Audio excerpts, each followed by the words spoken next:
Okay, great.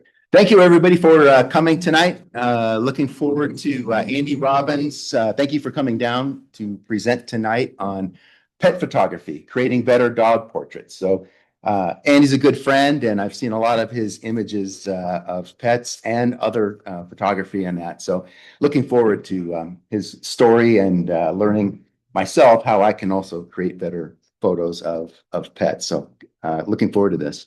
So with that, I'm going to go ahead and a quick introduction of Andy Robbins, tonight's presenter, a Colorado-based photographer. And he has two brands, Andy Robbins Photo Art and Puppy Pics Pet Photography. In the past 3 years, he's been really focused on the pet side of his business and that. So that's the one of the two brands. That's the one that he's really been developing. And we're going to obviously tonight hear quite a bit about that part of his photography, that brand. His passion for dogs is central to his work and creative approach. I wrote, can't even read my own writing. His photographic sessions are built on patience, observations, and creating comfortable environment for his subjects. In addition to photographing the pets, he also photographs landscapes, mountain scenes, commercial imagery, architecture, headshots, and portraits. And with that, I'll let him fill you in on other parts of his business. But with that, if there aren't any questions, we'll go ahead and get started with Andy and his presentation. So I'm Andy Robbins. I really hate talking about myself, so I'm just going to give a quick background, just a teeny bit. One thing I would definitely say is I have a wicked sense of humor. Some people love it, some people don't. I'm very sarcastic. If you don't like sarcasm, there's a couple of doors you'll probably want to depart quickly. My wife says I don't have a funny bone in my body, which I just love when she says that. So, yeah. The basic background is 35 years of IT technology leadership. So I am a technologist.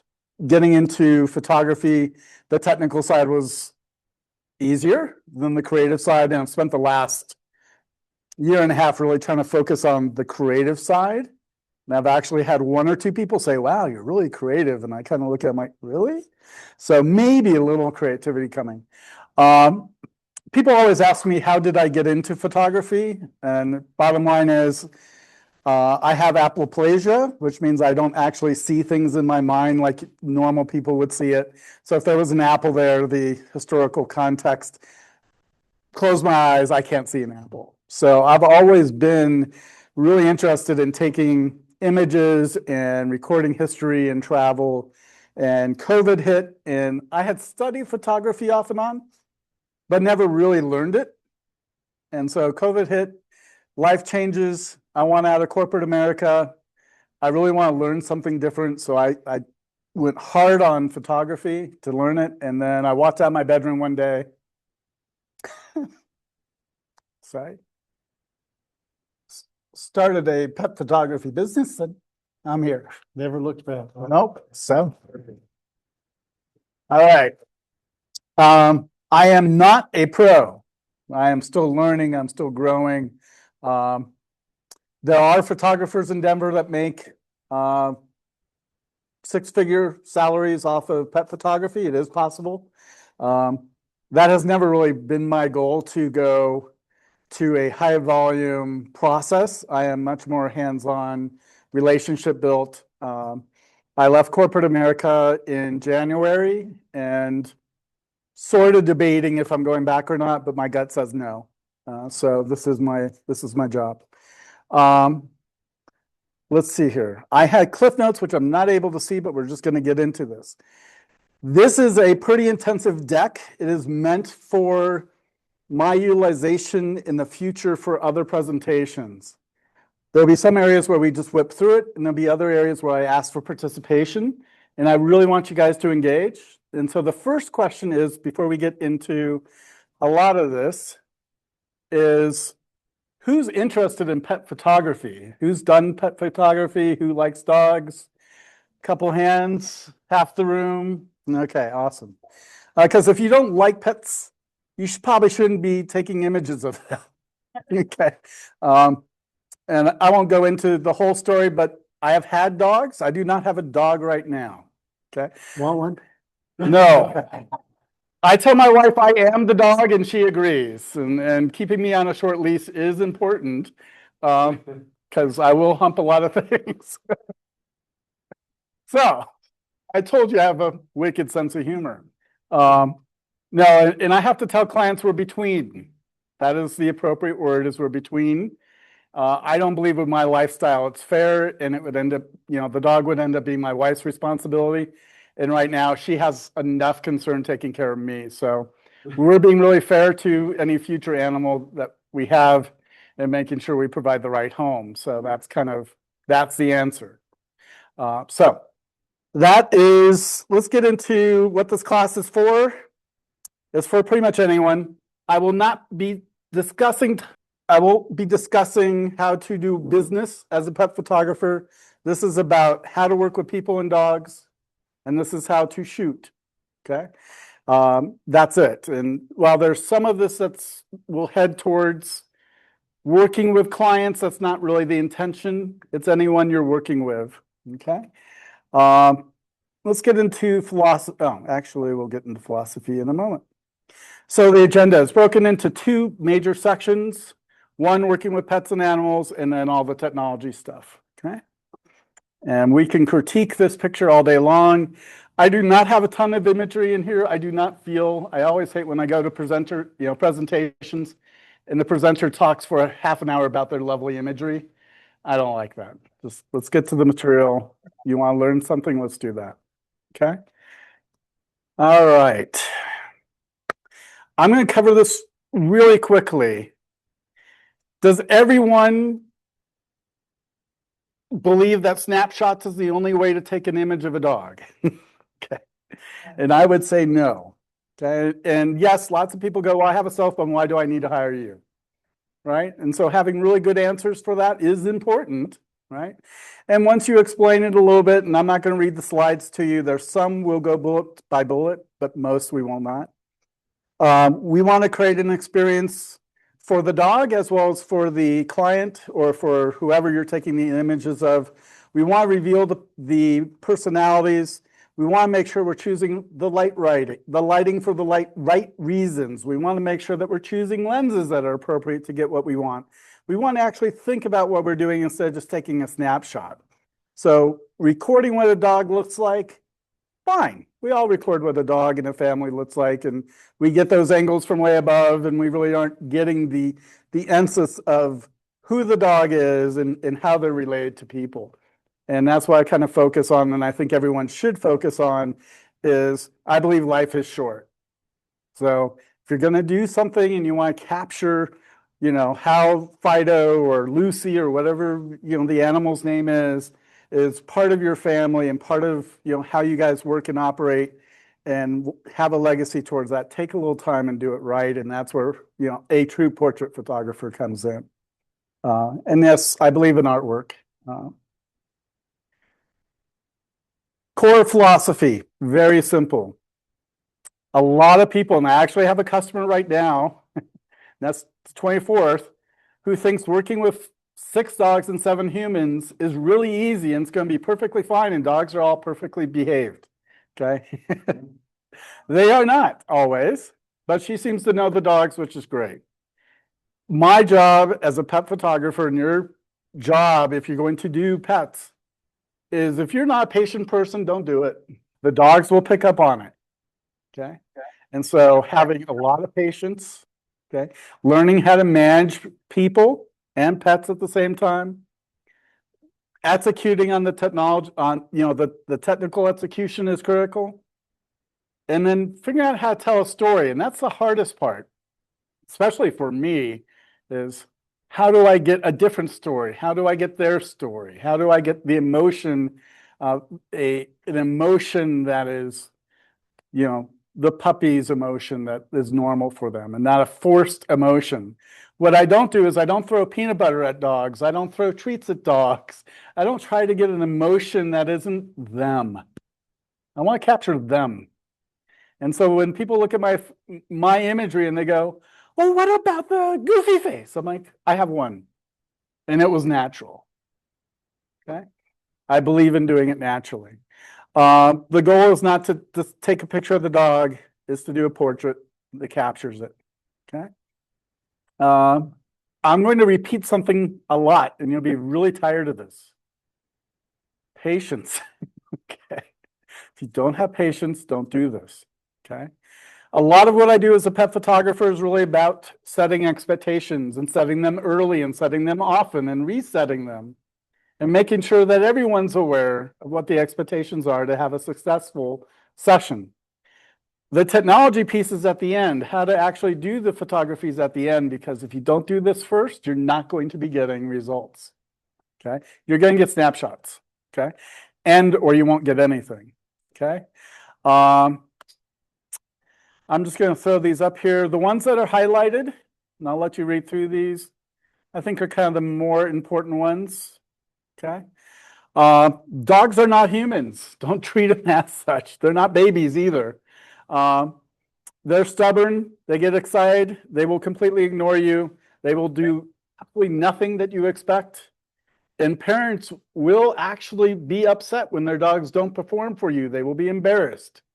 Okay. They have anxiety. Oh, Fluffy's not going to behave today. We're not going to get a picture. He won't sit still. She won't do this. She won't, So managing, and we'll talk a little bit about managing people here in a moment, but you actually have to let the pet parent know, hey, it's okay. Your dog's going to be a dog.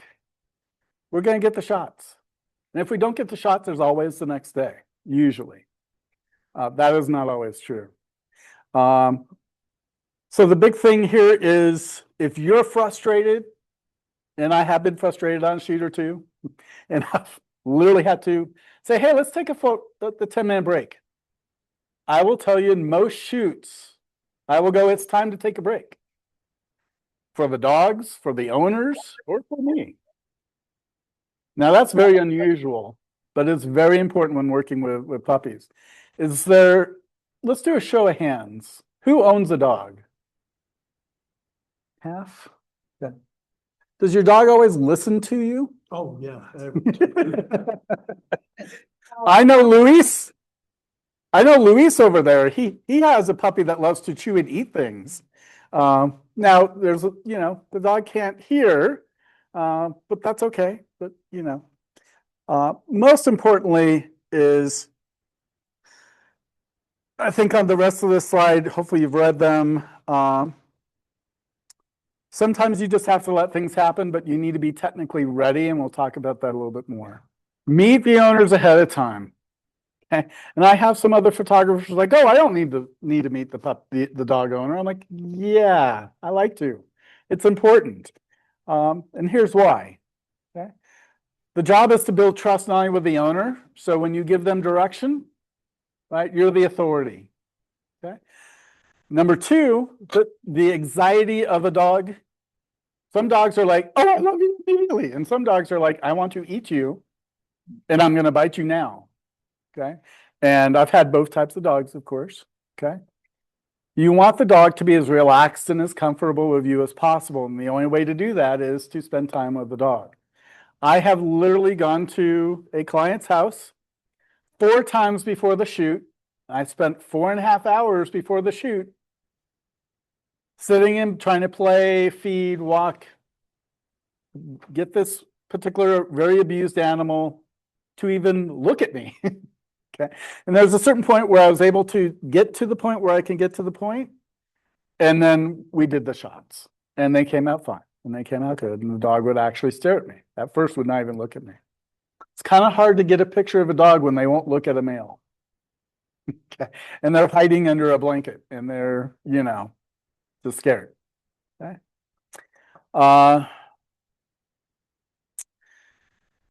It's also important to understand how to read their triggers, if there's any concerns with their behavior, what motivates them. The way that I work with dogs, which is a lot different, I don't do a lot of food. I've found a lot of problems when dealing with food, mostly dietary problems, and you don't want to give treats to dogs that can have a particular treat.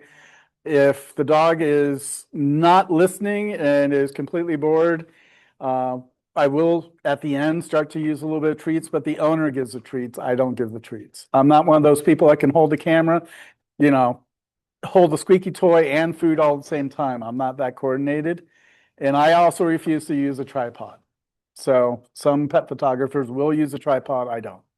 I like being able to get the angle I want when I want it. Okay. Oh, actually, yep. We discussed wardrobes, props, treats, all that sort of thing. I do plan the holy heck out of my sessions. If you're a lazy person, right, and just like, hey, come into my studio and just, we're all good and it's really easy. I spend probably an hour or two or more on every session ahead of the session planning. Okay. So I scout locations. Why would I scout locations? Okay. A lot of my locations are out in nature. Okay.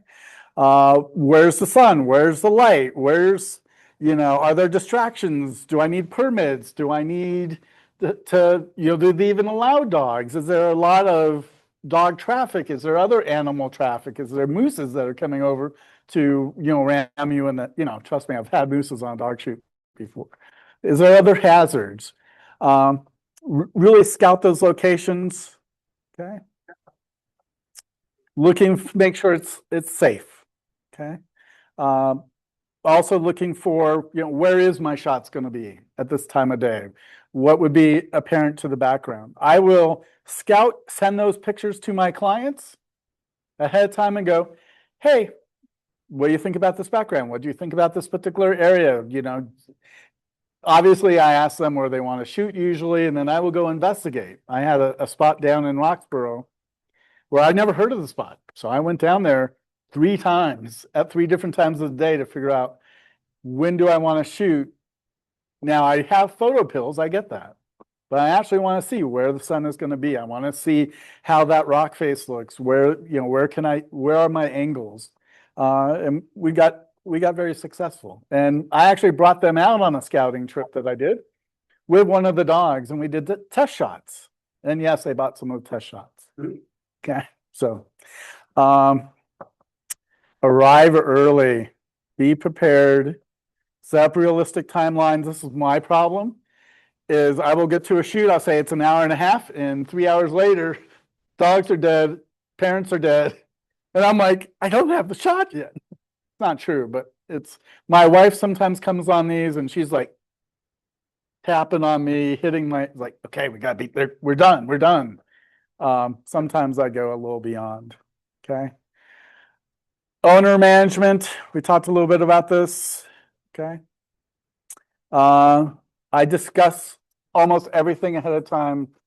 On the actual day, I make it very clear what the owners should or should not do. Okay. I'll just pull these out here so you guys can read them on your own. Oops. Okay. Only one person gives commands at a time. It's either I'm giving commands. Dogs get really confused when multiple people are screaming at them. Hey, Ruffy, do this. Hey, Ruffy, hey, look over. Dogs don't like that. It causes a lot of anxiety. We don't want anxiety. Okay. What we want is very clear attention. Okay. So a lot of times I will have the owner stand behind me. I will have them absolutely quiet. Okay. I will give commands. There are certain times if I need the dog repositioned and they know how to reposition a dog and they have the training, I will have them go, please reposition. And they'll reposition, I'll show them the angle. Rarely will we use any names. Okay. Dogs, what happens with dogs if you use their name? They think you're in trouble. No. They come to you, trust me. They will run right to you. Most dogs, the other thing is when I get on the ground, what else do dogs do? Run towards you. They run towards you. So a lot of my initial shots are just, I'll get on the ground, Waffy will come running to me, and we'll talk about leashes in a moment. I'm like, oh, such a good boy. And then go ahead and reset the dog. Put the dog back in a position, right? I sometimes love working with trained dogs that know commands and can sit, stay, and do everything. Other times I like kind of what I call the wild dog, the one that won't listen to anything and they just roam off, and each give a different personality. Let's see here, best practice. The better you've got control over your owner, okay? They're happy, they're listening, they know how to work with the dog, they know where you want them, they know what you're communicating with them. The quicker and easier this is all going to go, and the less confused the dog will be. Okay? Thinking that dog owners really understand the behaviors of dogs is not true. Okay? I'm not a trained professional, and some of the stuff I say in here is because I've studied it a little bit, but I'm no behavioralist. Okay? And I keep telling myself I need to spend more time working on the behavioral side. I need to spend more time on the behavioral side. And I pick up little bits here and there, and I have a great mentor that slaps me in the head every time I don't do it properly. And that's where we get in approaching poached dogs. Has anyone been bit? Show of hands or nope, nope. One, couple. I have been nipped at once with a very protective dog of their house. So I text, and I learned immediately, I now text owners, hey, when I do my initial consultation and I'm coming to their house, I'll go, hey, I'm around the corner. Does Waldo, is Waldo a protective dog? Do I need to meet Waldo outside when I come to the door, right? And sometimes they're like, oh no, he's gonna jump on you and just love you. Other ones like, yeah, wait outside and let me bring him out and let him approach, okay? This way you don't get nipped at, you don't get bit. They don't go in defensive modes. I have found a quarter of my dogs do not like males, no matter what. Doesn't matter if they're rescues, shelters, breed, a dog from a breeder. There's more abuse. So I have to be very careful as a male approaching any dog that I don't know. And I ask, have they been abused? Have they been, I go through all of that. Okay. Oh, this didn't come up right. Okay. Let the dog come to you. All right. I still want to do this. Oh, you're so cute. And I'm like, oh, I tell the owner, I go, hey, I'm going to ignore you or your dog. I'm going to ignore your dog. Excuse me. Don't be upset. I just want the dog not to feel threatened by me. I'm not going to create a huge sense of excitement. I don't want to cause all that stress. When Frankie wants to come to me, Frankie will come to me. Okay. And then once the dog is accepted, hey, this is a new person. It's not, I'm not afraid of, then I will start to bend down and start to not look him in the eye or her in the eye. Eyes are threatening. I will approach at angles. Okay. I don't loom behind them, over their heads. I definitely move slowly, and I talk extremely softly. Okay. And I never force them. I say never. Sometimes we'll put a dog into a position gently. Okay. But we never force an animal to do anything. Okay. If they don't want to do it, walk around, give them a moment, retry. If after a couple of times it's not working, figure something else out. Don't force a dog to do something because they will bite you. They have no problem biting you. Okay. So I come in really cool, really calm, really mellow. Hey man, no doobies, no drugs. Okay. But it's like a switch because dogs will pick up on it. Okay. Sign of stress. We'll cover this real quickly and then we'll do some questions. Again, I'm not an expert on these. Okay. And when I'm in a shoot, I'm paying attention to light, motion, the dog, the trainers, the owner, myself, my equipment, people around me. Do I have the shot? Do I have the background? Do I have the lighting? Do I have the composition? And sometimes I'm not even paying attention to what the dog is screaming to me. Like, hey, I hate this, I hate you, and I hate everything. I'm not going to give you a cute smile. And you're going to get crappy pictures because I don't like you because you're not paying attention to me and you're not looking at the signs. And I have some crappy pictures, a lot of them. Okay. My hit rate on dog photos, I will do 300 to 400 shots in a typical session, sometimes a lot more. My goal is 15 shots. If I can get 15, right now I'm usually around 30 is kind of where I've gotten to, but when I first started, 15 was a stretch. Okay. Yeah, so it's not, hit ratio is pretty small. Pin back ears. No one loves a picture of pin back ears. Okay. We'll talk about whale tongue. I actually had to talk to my trainer, my mentor, about and I think I have it in here. There's another scapula tongue, and the difference of when the dog is telling you, "Hey, I'm suffering," versus, "Hey, I'm just panting." These are behaviors that I'm still learning. Yeah, here we go. Shifting, scratching, closed mouth, tuck tail. Everyone knows the tuck tail, hopefully. Panting. Yeah, the spat I didn't go through. Pay attention to your subject, because your subject's not going to just sit there and go, "Hey, you know what? I need a break." Now they will. You'll be able to see it. I can always tell, "Hey, Lucy needs a break." Okay, let's get, I can tell that, but looking for these signs is very hard while trying to do everything else. Okay. Yes. Unfortunately, oh no, her sister passed away recently. And yes, I do get phone calls of puppies that passed, and yeah, that's not good. I use a lot of positive reinforcement. Such a good boy. Such a good girl. I don't get all up in faces with hands, and I don't do that. Mostly my voice. Okay. Treats are for the parents. Sometimes I'll give treats to build trust. And then the expression that we're looking for is definitely in the eyes. You got to pay attention to eyes, ears, mouth, and head position. That will tell you if they are happy with you or not. Okay. So that's the first part. Questions, and then we can take a break. Are you going to cover leashes later on? Exactly. Yep. I will cover leashes. Do you ever use an assistant?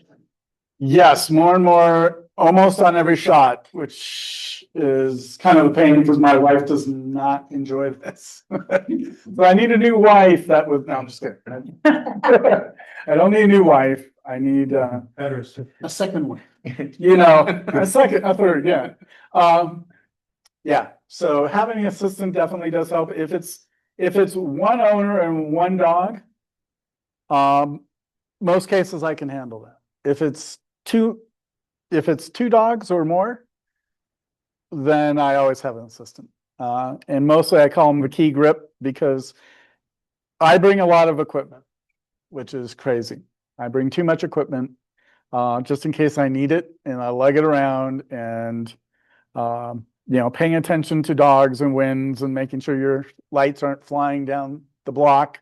I will tell you the Flashpoint 8200s do quite well when they smash on rocks multiple times a shoot because they got blown over. Like every shoot, something gets blown over. And there's a technique to make sure it doesn't blow over on the puppy. And I'll just say that real quickly. If you do have lights, you want to make sure that one of the leg stands is facing your puppy. So if the wind does come, it does not fall that direction. It falls a different direction. So that's a small little trick if you're using lights. You don't bag your lights. I do bag. Do I bring my bags every time? There's a couple things I don't do on a regular basis that every shoot I'm like, I should have done that. I forgot to do that again. It's, there's a couple roadblocks mentally there. And we'll talk about one of them here in a little bit. Well, two of them. I love bags. I just don't always remember to take them. And so part of what you're like, one of my questions was on lighting and so forth, but it sounds like that's one of the next parts of your presentation is natural versus, I have a team in coming up, absolutely. I'll wait till the end Yep. and see what, yeah. I pretty much use lights, off-camera flash on every shoot. For the entire session, like start to finish, meeting your client to giving them the finished product.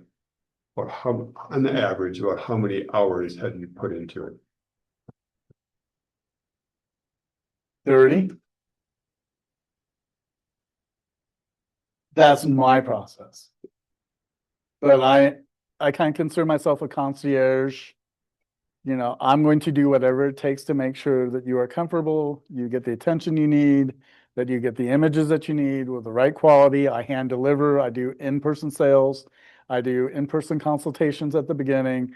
If they want to scout locations, I will scout locations with or without them. I will, if there's, unfortunately, I had one thing where I literally did all my proofing, got it all printed by Bay Photos. I took the product out of the package. I looked at it, it looked great. And the second I walked in the customer's house, a little pine cone with a little sharp edge was sticking out towards the light. And they're like, "What's that?" I go, "Give it back." They're like, "No, no, no, it's fine." I'm like, "No, please give it back." I go, "Okay, just keep it." I went home and went to bed. I got on my computer. Jen filled that little spot with remove, and I reprinted it. I sent it to Bays, reprinted it. 2 weeks later, I hand delivered a new one. Right? Just because of one little thing that, "Oh, no, we'll never notice it again." I'm like, "No, it's done. We're going to do that."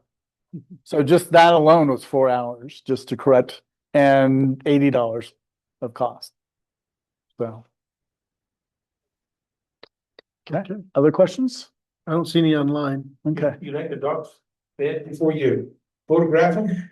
Yes, I always tell owners, I want them exercised to where they are tired but not exhausted. And I want them full, but still motivated. Okay. You know, a fat, dumb, happy, tired dog that's not gonna do anything is, no, I didn't mean dumb, but I mean, it's just the wording came out that way. I did have a puppy a couple weeks ago that the more tired they got, the more anxious they got. And we eventually just had to, you know, we got everything we needed, but we had to, the session went from an hour and a half to, we put in 20-minute breaks 2 or 3 times. And I'm like, "Do you have to go anywhere?" They're like, "No, no, no." I'm like, "Well, let's just," the dog's name was Aspen. We're like, "Well, let's just let Aspen take a chill for 15, 20 minutes. We still want to do X and Y." And there was a lot of distractions. So we had to get to the point where Aspen was like, "I don't care about all the other dogs. I don't care about what's going on." Just kind of get in a chill state. And then we did the close-ups that we wanted to do with the family. But yeah, at first, if we try to get Aspen close to Mary, Aspen would just pull away and wouldn't let him be held or held. So yeah, you've got to work with those dynamics like a child. And sometimes, So are one of your shoots just the dog or dog and owner? I go strictly dog and owner now. I do not do a session where it's just the dog. And so I will shoot. I've gotten a little bit more formulaic now after 3 years, but I always want close-ups of the dog. I want angle. I want straight on. I want sitting, standing, playing, possibly running.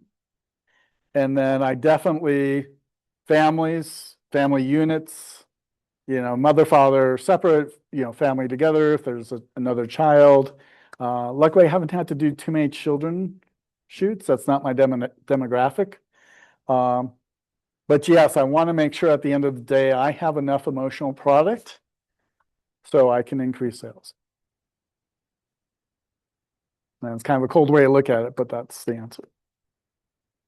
If you don't have enough diversity and you don't have the emotional connection, then why are you doing it?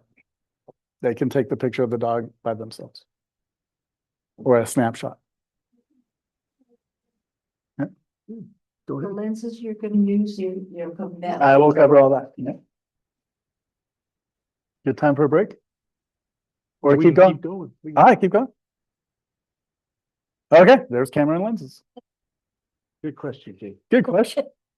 So let me just make a disclaimer. I'm a Canon user and everything in this deck is about Canon.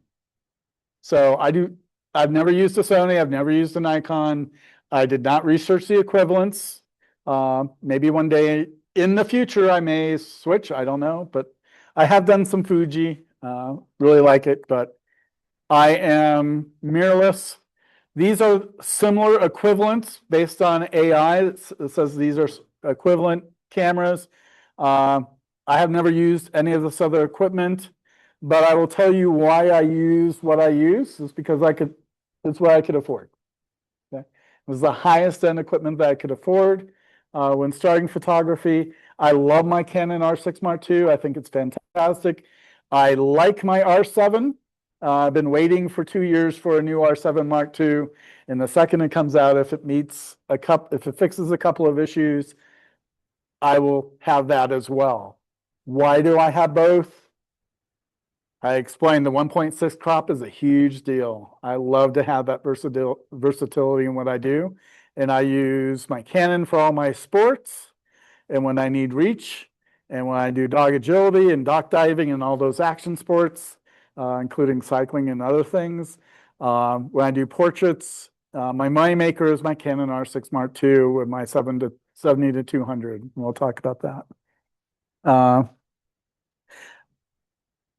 Okay. This is a short list of everything I bring on a shoot.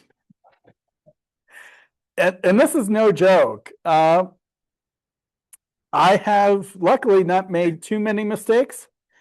I did have a flash problem with a client where I tested all the flashes before I left. I got there and the pin for the channel, something happened with the trigger and got screwed up and none of my flashes would fire. And I didn't have my glasses with me, so I couldn't read my trigger well or my flashes. And I basically said, hey, we're not going to do this portion of the shoot today. I'm going to come back and we'll do the rest of, and there's no cost. I need to go figure out what the problem is. That's the only fail I've ever really had on a shoot. I've had a couple close calls, but I mean, multiple buys, multiple lenses, batteries are fully charged, format memory cards. I've run out. I have a process for backup, which I won't explain, but I don't eliminate anything on my memory card until I know I've got 4 copies. And in this case, I only have 3 copies, and hence I got full message a couple weeks ago during a client, said, hey, just need a second. Switched out cards, continued the shoot, got home, had to deal with 2 cards. Flashes, trigger stands, I bring way too much, multiple chargers, lens cloths, blowers, and then the most important thing, which I don't do on a regular basis, is, and I hate myself, I will shoot a gray card on the first couple of shots, and then the rest of the session goes to hell as we change location. And I think I've solved that because I had the Calibrate color checker, the small little black one with the creaky little hinges that don't work well. That's way too small to actually do anything with from a distance. And I now bought a 12-inch gray card that I can put right there, and it's bigger and I don't lose it, hopefully, and we'll hopefully be shooting it in every scene as I change lights or locations. I bring reflectors and diffusers. Sometimes they work well, sometimes they don't. I bring a cart with big fat wheels that I can drag up hills.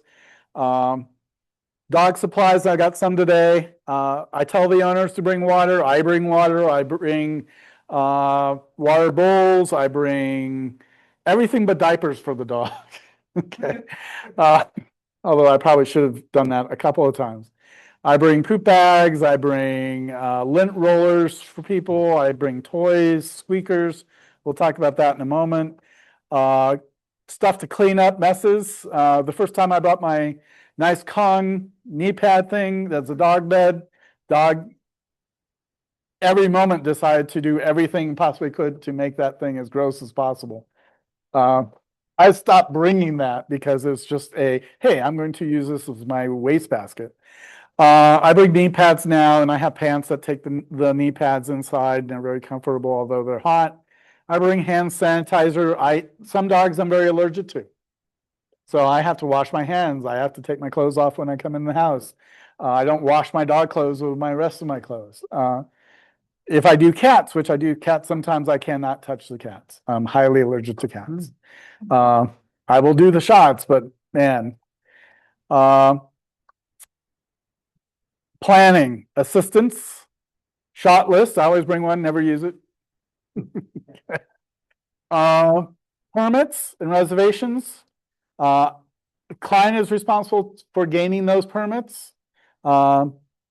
I will find out if they're needed ahead of time. If they want me to do that, that's fine. They have to reimburse me. It's a separate charge. I bring business cards, relaxed, confident attitude, and then what else do I bring? Patience and patience and patience. I bring a whole Subaru of stuff for every shoot. Okay, Outback. I bring a lot of stuff. I bring too much. I have stands. Yes. What I don't do with my photography, which is a lot different than a lot of dogs, is I don't believe in, I have a few bandanas and I have a few things, but I'm not a big prop guy. I'm not a crown or goofy outfit or, dress them up in Santa Claus and Halloween costume. That's not me. I do not have a whole garage full of props for dogs. Just not me. I don't want to do it. If they want a prop, we'll discuss it. If they want a favorite toy, we'll include it. If they're that type of person, I usually have a few other photographers that they can have those types of shots. It's just not me. Okay. Lenses. There's hundreds of ways to go. You could go the Trinity. This what works for me, and the 7200 I use 85% of the time. One of the things I use the f4 for Canon in this range. The 2.8 lens is heavy and has an awkward throw to it. I don't like any of the ergonomics of it. I've tried it for 3 weeks and gave it back to a friend. I'm like, nope, the f4 is light. It's the throws a quarter turn. It's just a great lens. A stop a light, I'll increase my ISO. Okay, or find better light, which is really the answer. I can get nice bokeh if I want, but 90% of my customers, if I get a very shallow depth of field and too much bokeh, in the state of Colorado, when they're asking you to do environmental portraits outdoors, and I do indoor portraits as well, doesn't apply there. They want to see the background. They want to see the grass. They want to see the golden leaves. They want to see the lake. They want to see the mountains. They want to see the park that they spend their entire time in walking their dog in. So I shoot pretty much standard f9. Sometimes 5.6. Sometimes if I'm doing a headshot or something, I want something kind of dreamy, I'll go f4. And I'll back up a little bit and use the 200N, give it a little bit of compression, and I'm good. Okay. The 14-35 wide angle shots, really cool with dogs. I usually will throw one of those in. I like to do a shot straight down their head. Okay, like literally from above them, not a 45-degree angle or a cell phone view, but I will come straight down. I just purchased what's it called? Just last week I purchased the Insta360. And I'm going to start using that on dog shoots. And I'm going to come right up underneath their nose. I'm not going to put it in front of their eyes, but I'm going to come up underneath their nose. I'm going to take images from positions I can't get into as a fat old 60-year-old guy. Okay. If you do not like being on your knees or on your back or your belly, don't do dog photography. If your knees are shot, don't do dog photography. Or if you do it in a studio. Right? Get a platform, get a tripod. But if you're going to do environmental portraits outside, you have to be not too far below the dog, but you need to be at eye level for that dog. Okay. And then the best thing I've added to my kit was the 100 to 500, because dogs see lenses as threats, or they can. And so sometimes some dogs, no matter what I try, they're like, I'm not going to let you near me. I don't like you. I don't like this situation. We're going to just, and sometimes just letting a dog be a dog and backing the blank up and go across the street and let the puppy forget about you and just do what it does, you get some really great images. So having the 100 to 500, having some reach, of 1.6 crop on the R7, I get 800 millimeters. I don't have to be near the dog to get some really beautiful images, and I get great compression. Okay. The 14 is very wide, so you understand how that works, and then, you know, the 35. Outdoor portraits. These are my settings. 99.99% of the time. And I have what I call the automatic dog back button focus. Okay, so I have my standard back button focus, and I have another button which I wish was in a little different position. I have to move my thumb in a weird position. And that's my, oh shit, there's a cute puppy. Let me grab that. It sets the camera to 5 settings, basically, you know, shutter speed 400, auto ISO, f9, dog and eye detect, and I can capture puppy in a millisecond. Just walking around the street, like, boom. I don't care about the light. I don't care how far away from it I am. I don't have to touch my camera. I got that back button focus just up a little bit. I have to say, oh, gotta move the thumb up, and I'm good. So these are my configurations. I shoot manual. I shoot autofocus, single point. I really just care about the eye. If your eyes are not in focus, you didn't have a picture of a dog. Sorry. You got the nose, you got the tail, you got the butt, you got the, you know, it's all about the eye. Okay. Usually the closest eye, but sometimes you don't get that. Switching priority, I don't want priority switching. I just use continuous low speed. I don't use auto white balance. Okay. I set my white balance for the day or for what that condition is. You use your gray card. Sometimes. And I'll explain that, and I think I have it somewhere else in some notes I can't get to. I think one of the really important things is, and I don't know where it is, but it's probably here in the slide, is if you show a picture to the pet parent and the black dog is not black and the white dog is not white, okay? And there are black dogs that are black, and there's black dogs that are a different black, and same with white. There's gray, there's blue, there's brown, there's tan, right? You have to get the color right, or it's a crappy image. And then there's also color cast. A green dog, all my early pictures I had green dogs. Okay, it's like, oh, that's too green. Oh, that's too green. I'm like, I don't see the green. Margaret would be like, why is the dog green? I'm like, it's not green. It's like, yeah, Andy, it's green. Go adjust it. And so taking out color cast from grass, okay, is really important. So yes, I every image, and sometimes I've literally gone to someone's house and go, can I see your dog? Or I'll take a cell phone picture because you forget. I did a black dog a couple weeks ago. I was like, is the hair more blue or more magenta or more brown? Because it'll change. And the lighting as well. And so they're just not black. They're just not white. Outdoor action. There's no, it's a little harder, but once you get your configuration right, it's easy. Okay. You just need to know how to position, really look for the right backgrounds, anticipate movements, understand what's going on. I did 3 days of dock diving up in Vail a couple weeks ago, and people are like, we've never seen images like you just have to look at, don't do what everyone else is doing. I I do not smash my trigger. Okay, I shoot in small little bursts. I do go high speed. Okay. I do auto ISO when working with anything that's moving. Okay, so a lot of times I'll have the dog run towards me, or we'll change directions.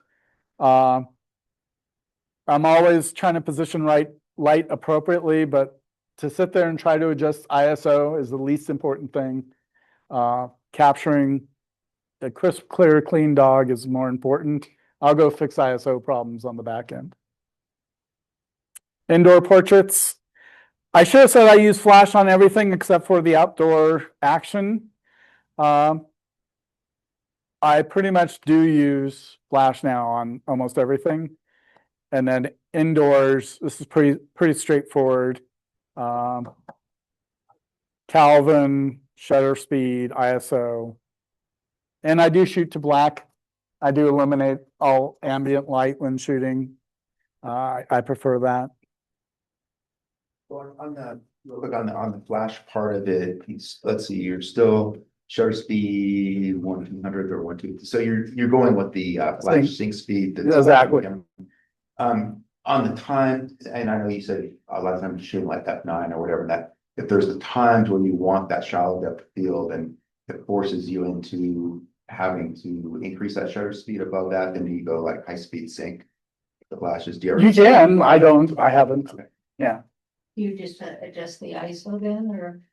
I will adjust the ISO or the light power, depending on what I need. I have a tendency to underexpose a little bit, even with flash. The one thing that I do, and maybe this is where you're going, is I will tell a customer that for some shots, I will have everything from the nose to the back of the ears 100% sharp, right? In some shots, I will explain to them, depending on where they are on the plane, the puppy's eyes may be very sharp, that central plane, but their nose may be a little not so sharp. And by the way, you may be blurry because the most important thing, unless we're doing a true portrait, is I'm capturing the dog's eyes. Okay, so I will tell people they may be not as sharp as the dog, or if it's a true portrait, I will go ahead and do a really nice depth of field. But for the most part, I'm F9, and that usually solves 99% of that. So you gotta play with it. Some dogs have very short snouts. I literally measured one; it was 16 inches from back of the head to the top of the snout. I'm like, okay, like. Yeah, you got to figure out what the depth of field is there. And for me, I had to go, I had to go deep because at that point, literally, I could slice half the eye off and not have the other one clear just because they sit back a little bit. So I believe in more depth of field, and if I need a blur background for something wicked, I'll just do it in post and say, okay, I'll add a little blur to it. But get that like an ND filter. I do not have an ND filter. I lived without it. I need to get one. Yeah. But not necessarily for dogs. Technical mistakes. I do this all the time. Oh, shoot, my shutter speed was too slow. That's why I have Mr. Quick Action back button dog. I'm at 400 no matter what, unless that dog is hauling, 400 is usually pretty good. This is my biggest problem. I pay attention to the background like crazy. Fantastic. I will make sure that background is beautiful. And there's a ton of weeds right in front of the dog and the human right in their face in the foreground. I will not tell you how many times I have spent, actually even last week, I have an example on my phone I was very proud of. I took this beautiful shot across this creek, and I'm looking, I'm like, the man smiling-ish because his face is covered with a big old branch, and the dog is beautiful, looking ahead, they're all happy camping, and there's a big old branch halfway through the dog and the muzzle. I'm like, really? Did I see that in the session? Absolutely not. Did not see it. Did I go home? And the customer's still not seen this. You know, after I did my initial colon, I came down like, I like that image, I'm going to do the work. 40 minutes later, I have a beautiful image that they may or may not buy. And I show Margaret, I go, you know, Margaret's my mentor, and I go, what do you think of the image? She goes, oh, it's a beautiful image, it's very unique. I go, let me show you the pre-image. She goes, don't you see the trees? I'm like, nope. So I have been yelled at for breaking branches, moving weeds, killing nature. I will usually now ask, do you mind if I gently push these down or remove these from the scene in the foreground? And yes, I got yelled at by a customer. You're killing my nature or something like that. I'm like, okay. Because I tore. So now I will lay down things nicely. I will move things nicely, or, you know, yeah, people are very sensitive. I get it. I have my own sensibilities. We talked a little bit about depth of field. Should be no questions on that. Try to get it right in camera every time. Take 20, 30 minutes, get every shot perfectly in camera. If I see images that aren't perfect, this is my biggest problem. Repetition. You're in a wild environment with wild people and dogs and other things going on. You're never going to get perfect in camera. Okay. Let's see. Natural lighting strategies. I'm not going to read this all to you. Let me see if there's some points here that I do want to cover. A dog has a different shape than a human's face. It still needs shadow. Okay. Flat-faced dogs don't look very nice. So make sure there's some direction, there's some shade. You can see the eyes. You've got catch lights in the eyes. There are shots where I've had to add catch light. On Sunday, I may practice a little bit and show you an example of how to add a catch light. It's been a couple of months since I've had to create a catch light in a dog's eye. I know how to do it. There's 25 techniques to do it. It's a pain in the butt to create a catch light in a dog's eye properly. Yes, they're a different shape. Fur texture, I always believe in making sure you reveal as much fur and texture, right? I don't mind a harsh light sometimes, but make sure you have dimension. Again, you don't want to blow out, you know, a lot of times I'll get a black dog and a white dog together. I'm like, great, thanks a lot. One I can't see and one is too bright. So a lot of times I will go ahead and just shoot and make a quick exposure adjustment, or I'll even bracket. I'll just go ahead and set the bracket up. Like, okay, I'm going to go ahead and do 5 shots here. You know, and if they moved a millimeter between shots, I don't care. I'm looking for the fur on the coat. Their body is not changing that much. Okay. I watch for clipping. I shoot raw. Off camera flash, that should be pretty simple. Balance ambient versus the subject. Okay. Real quick on the outdoor, or the natural lighting and so forth. Do you try to schedule sessions at a certain time of the day, evening? Yeah, I do. Okay. Yeah. And you'd be amazed of how wrong I get it every single time, even with photo pills. And, you know, our mountains here 20 minutes early, and, you know, the angle gets blocked by a building, and like, oh, that's why I scout a lot of times, like the time of day. And then we aren't at that position. We find a different position. I'm like, okay, well, that didn't help anything. For the most part, I like evenings. I rarely do anything in the morning, but that's because I'm old and I'm tired. I don't like mornings. So I usually drive my clients to afternoons. I'm not afraid of harsh light. I'll just deal with it. Posing. There is tons of stuff on YouTube. There's plenty of guides out there. I did not put every posing guide in here, but you don't want your dog just sitting there looking like you want to come up with some poses. This was a very unique pose. This is actually a kind of funny one. I don't actually think it looks that great, but I just, to get these dogs to do this was like a miracle. This is my next door neighbor dogs. One just passed away, unfortunately, but these guys, their father is 7'4", and they spend their entire life looking straight up in the air. And when I got there, I'm like, we're doing portraits.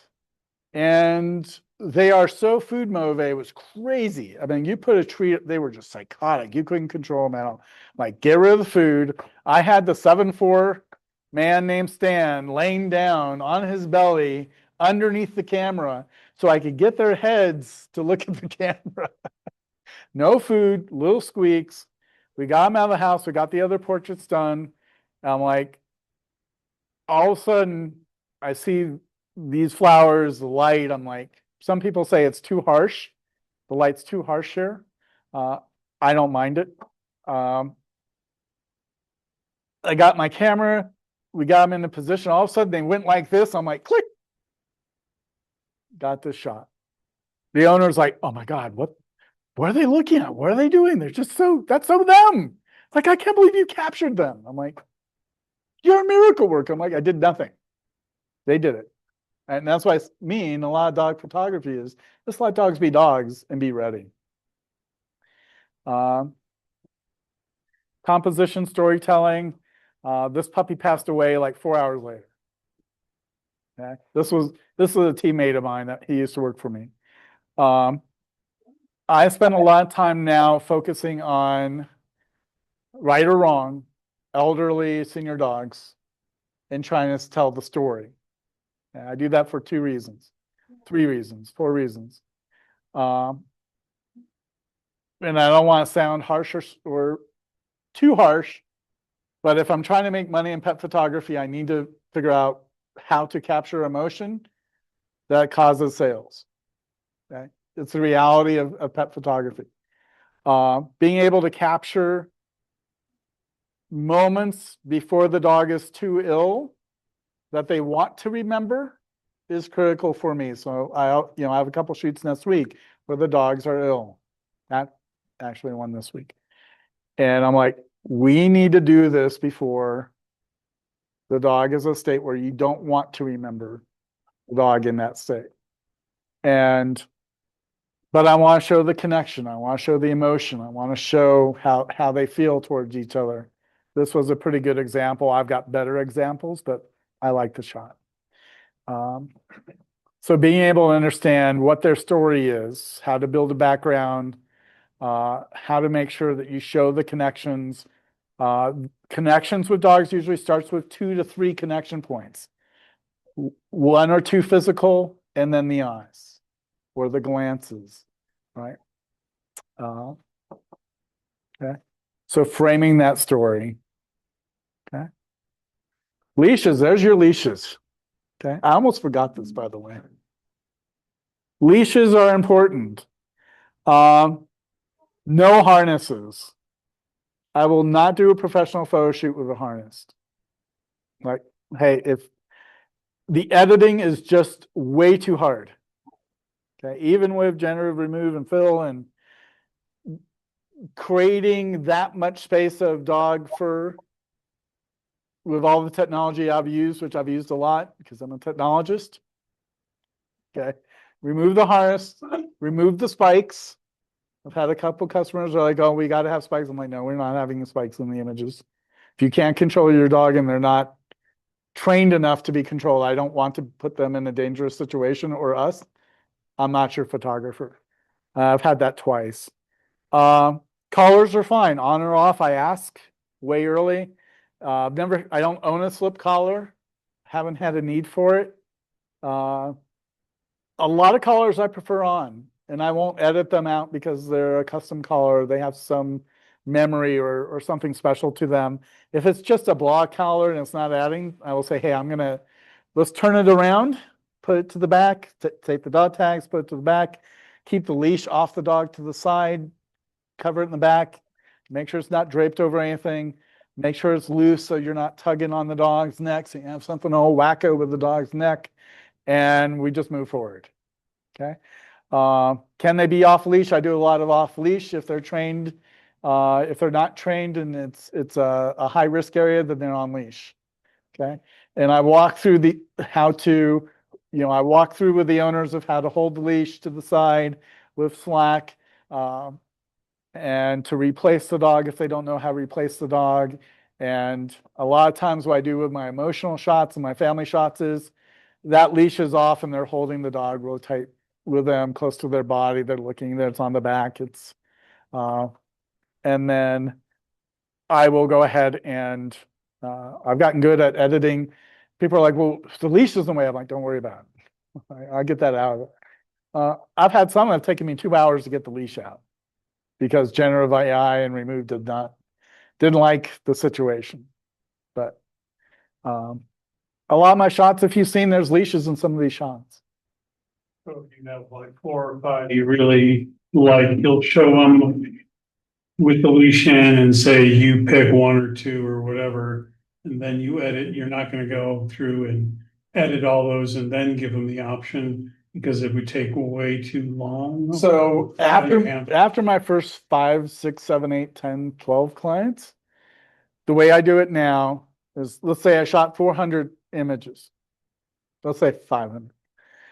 I will cull through. I will go look for my top 20-ish. Sometimes it's 50, sometimes it's 40, sometimes it's 30. I've had some that was 100 because we did 3 shoots for one family. 3 shoots for one set, for one session, 3 different locations. It was lots of time. Okay. 1 session fee, 3 locations. Okay. Did not make money on that one. Actually, I probably did. They bought a lot of artwork. I will cull through, and then what I will do is I will put up a gallery. I will go to their house, and I will show them 2 fully edited images. I will take the ones I want to edit, and I will fully edit them. They will be completely edited. And I will go, this is what your final result will look like. The rest of these have been cropped, color corrected, denoised, maybe something glaringly removed, and that's it. So I do not edit all the other 30 or 40 images until they purchase them. And then we'll have a discussion. I'm going to do this and this with this image. Is there anything else you want? Do you want the pit bull removed from your face? Is there a scar on the dog? Do you want the scar left on? I have 2 dogs that have had surgery recently. Actually, shoot coming up where that they were concerned about the belly was shaved. One of the dogs I have right now, I can show you the gallery, shaved all the way across both, the whole chest all the way to the back, right? When you look at the images that I did and the angles, you can't tell that dog shaved. I have no editing to do. I don't have to recreate for her because I just made sure the angle was right. Dog looks beautiful. You'd never know that dog was sick. And was on therapy and all that. I couldn't have done that 3 years ago. I wouldn't even thought about making sure the angle was right so I didn't have to edit that out. On the leashes, so the owner's holding the leash for the dog. One thing I've done is like if they're holding it up above, like straight up, meaning that Too tight. too tight. Okay. To the side loose but not straight up or tight. Because then you've got that weird pull on the neck. Yeah. Which does, It's easy to remove the leash in post, but it can be, not always. Here, I'll kind of show you guys. Well, we'll do that after. Any other questions about leash, collars, harnesses? Did that cover the topic? This is pretty much the major last slide. I actually don't have permission to use this one, but I love the shot. Make sure you can see the eyes. My wife and I have a big discussion about this. I would say 18 to 20% of my shots, you don't see the puppy's eyes at all. I like when the dog's looking off. I like when we got a side profile or we've got some sort of rim light and we've got a silhouette of a dog. She's like, I don't like the image. I can't see the dog's eyes. I'm like, we're telling the story. So we get these arguments. I'm like, I love the image. I'm leaving it in. But if the dog's looking for, I also don't think that every shot has to have the dog looking at the camera. Dogs are dogs. They're going to look where they look. Okay. This dog was very grumpy. but that was the dog. And I don't mind grumpy dogs either. There's a lot of grumpy dogs out there, just like grumpy old men, right? Again, I don't want to force them to do something. Is the background helping, right? Detracting, is the light flattering, to show personalities, okay? So that's the end of the major presentation portion. You had a question on I IPS? did, yeah, and as we've been listening to your presentation, and thank you for it, it reminds me a lot of when I used to do newborn baby photography. And so my big question about IPS is, I learned very early on that the images that I loved of people's babies were just not the ones they loved. They would see something so completely different in their baby. So I changed in the end to showing people everything. Have you had to do that, or? It's absolutely a problem, right? Because, and I tell them, I go, I don't know you and your dog and your relationship and your behavior. Now I try to do as much as I reasonably can to kind of get some of that. But what I tell them is I use my creative knowledge as an authority, and I pick the images I think I like. And then what I do is I bring them to my wife, and I usually will bring 50 to 60, or, I usually get things down to under 100, and I go, okay, let's go cull this again. So I have a second person look at it. She doesn't know the dogs at all. She doesn't know the people at all unless she was on the shoot, which is about 10% of the time. So she looks at it from her perspective, and I go, okay, we've got the set. And then I meet with the client, and I go, if there's something that we took images of that you don't see here today, or if we just don't have something right, or you want to see, see if I have another something, then I'll whip out Lightroom and I'll go, okay, here's the 5 rejects of that scene.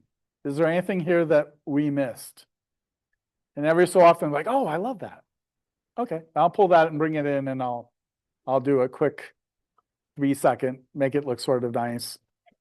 I did have one lady, older lady, the same one where the lights wouldn't work, and I had to come back and do the shoot the second time for the indoor shots. And I hated everything about the indoor shots. They were awful. They were gross. They were gross because of the pink crown thing she made me buy and put the dog in. It looked awful.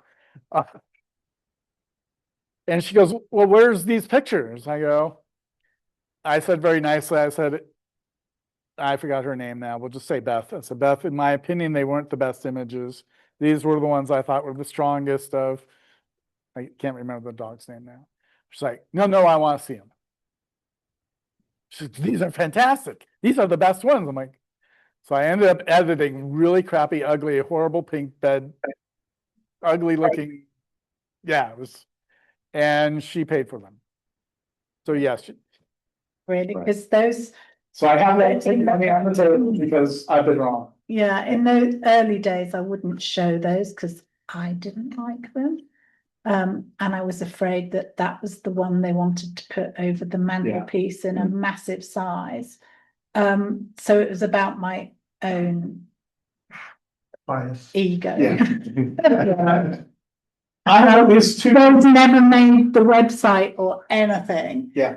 But they were the ones that made money. So I really had to change how I did the IPS and what I actually showed people. Yeah, the most I've ever shown was 102 on a portrait session. And they actually bought all 102 because at that time I was doing stupid things with, I don't do digital sales hardly at all. I do all print. If they buy a print, they get a social media and a high quality full. Okay, it's not a perfect, it's not raw. And then if they want digitals and they don't want to pay for prints, then it's $500 for 5 and it goes up to 20. My max is 20. Okay, if you want more than 20, it's a lot of editing when you start, And so I told them, I said, look, I will edit everything you purchased and printed, anything you did not purchase or print, which was fine. The other 80 some images, I said, when you come back and you want those done, I will do full edits on the ones you do want to print. But I did not ever do full edits on them, and I have checked back with them 2 or 3 times since that shoot. Just say, hey, I want to let you know if there's anything you want to get or have fully edited, let me know, and we'll go through it. I'm actually moving to a new gallery system, so after the sale, I'm going to put up a gallery where they could purchase directly and drop ship. No discount. They'll get a gift, but no discount. So I do not discount sales. I gift product, which ends up being more valuable than discount. How long do you keep a client's images? I tell them 3 years. I'm a data protection engineer and been managing data for 35 years. Unless I make a huge mistake, they should be there until I can't give them to them anymore. Yeah. I mean, to date, I've never lost an image. Either mine or a client. I actually have a memory card on a photo shoot that Luis and I did at a golf club the other day, and I got a memory card error right in the middle of a golf event. And I didn't panic. I just turned off the camera, turned back on, got the same error, turned off the camera, pulled the battery, swapped the cards, reset them, swapped the 2 cards. Never had a problem again. Got home, did a check on the memory cards. They were fine. But I never shoot a professional session without a camera that supports 2 write to both cards. I write RAW on both cards. I don't do JPEG on one and one on the other. I just feel better about that. And then I always have spare memory cards that are equal size, and spare camera, and spare batteries, and spares. I bring a lot of crap because I don't want to be that guy like, oh shit, did I just lose an image? Then on the hard drives that you have, where they ultimately go to, do you have those backed up like in the cloud, like Backblaze or anything like that? Yeah, I take everything. I won't go too much into it, but yes, I have everything go to an AWS archive on a regular basis. But I've got 4 copies. I've got 2 copies on my initial cards until they're backed up onto 4 other locations, and then I've got a cloud backup. Got it. And it's all manual. I don't use them as I don't. And I want to know that I have done something to make sure that it is in a location, and I verify it myself because that's me being stupid. So You're saying you're not afraid of harsh light, but do you regularly try to shoot in open shade? Yep. Or what I will go ahead and do is I'll create shade. Not successfully most of the time. Lighting bitch for that. Yep. Yeah, I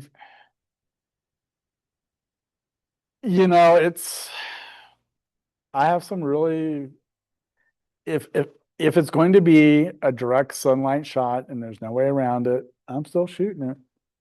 And I will just make sure I don't blow it out. Right. And you saw the one, it's the one with the two yes, that word, Cocker Spaniels. That was 4 o'clock evening before golden hour light. It was still harsh. It was coming directly at them. It was still harsh. There was no shade where I took that shot. And they have that over their fireplace by 20 by 30. Yeah. That's with fur, and I'm just thinking it out loud, but it's not quite the same as like, human skin just gets that really contrasty kind of a look, that the eyes are sunken in. With people, our eyes are sunken in that, so you get this really hard. Yeah. The eyes become invisible or whatever and so forth in that. So maybe not just the way that the dog's pet's eyes are shaped, where they kind of protrude as opposed to sit inside. Yeah. It might not be quite as critical on that. And I like showing all those details and, you know, I'm not afraid of, sometimes it is what it is.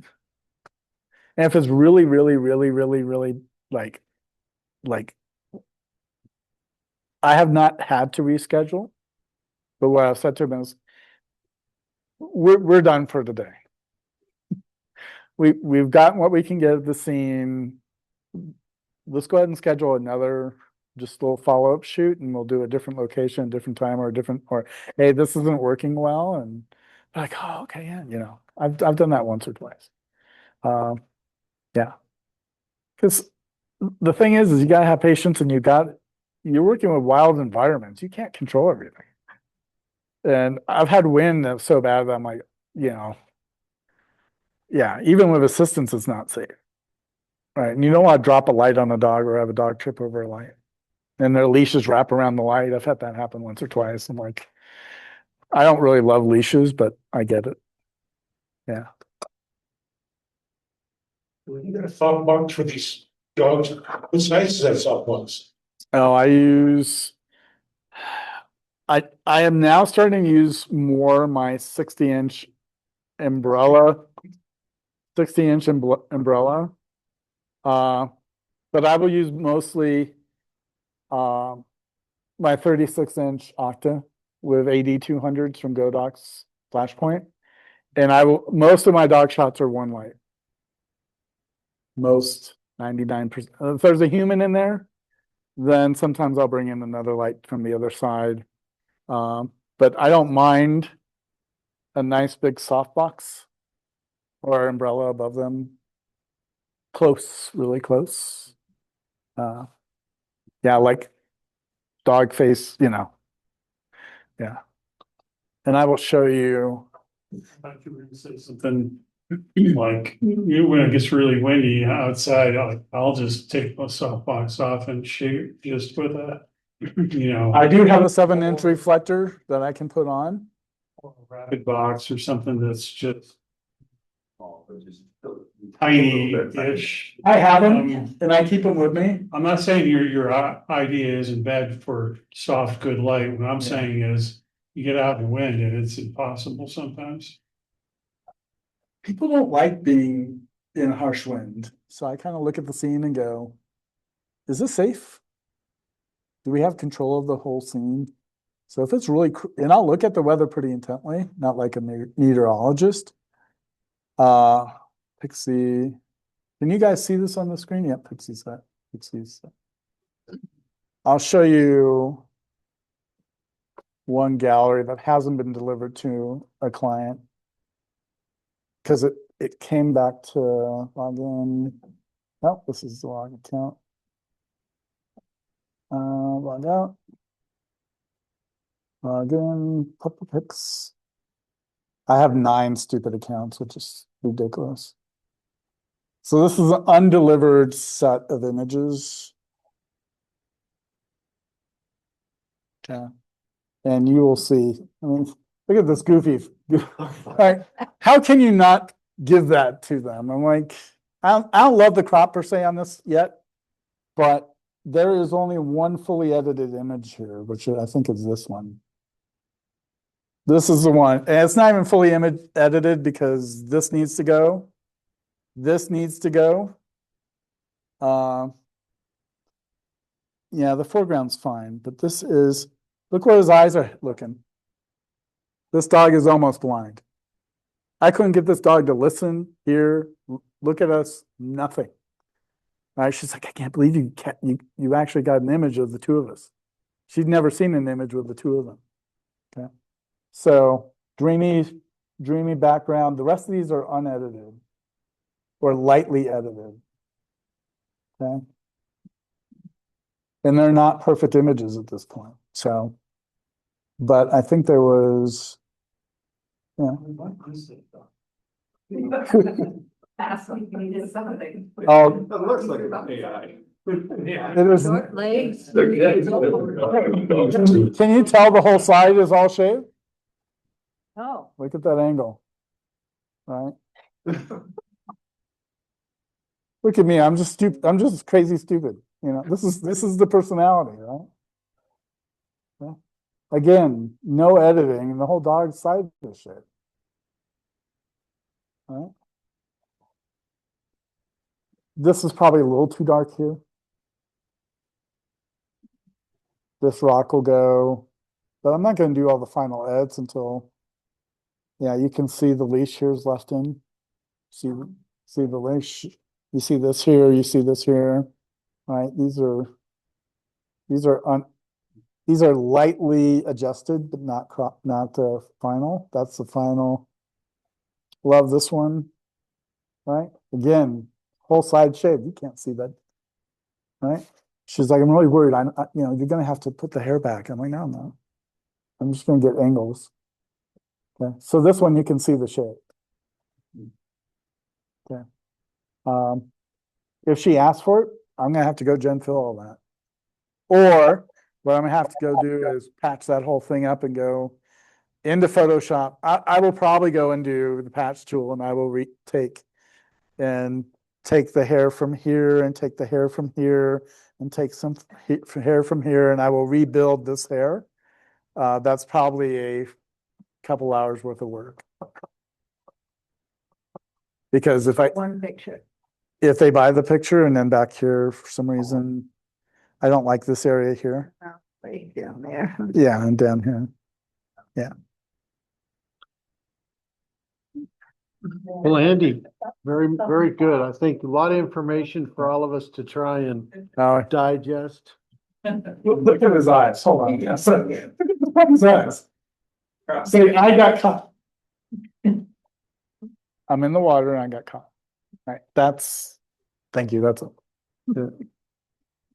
And then there's still time to sign up for Saturday's event. It is on the website.